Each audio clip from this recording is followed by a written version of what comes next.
कालिकार अवस्था पर मु निजको बहुत दुखित अनुभव कली बुझले आज्ञा मु बहुत कष्ट अनुभव करछि। तो मोर बाल्य आपण ये जो देखुंत पुरुणाट साई ये रास्तार आम आसू ये खेलु यू आम बढ़ीचु एवं से जेतिकी दिन आपण को फिल्म इंडस्ट्री राज करछि मु ता सहित सबु बेले ओतप्रोत भाव जड़ित थिली एवं सी जते बेले बाहर को शूटिंग रे जाती यथा चेन्नई यथा बॉम्बे मु ता सहित गोटे मात्र बंधु जे कि ताकू ता सहित सहयोग करके जाई थाए।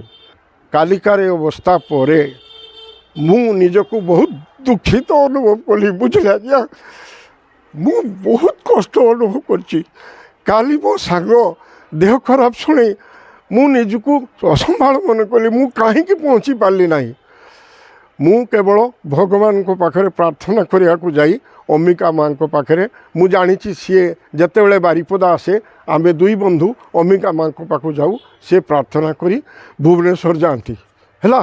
मु ताको तरफ माँ अंबिका पाखरे काली माँ को पाखरे काली शनिवार जेहेतु थिला शनिदेव राहु केतु पाखरे प्रार्थना करती तार आशु आरोग्य कामना करने।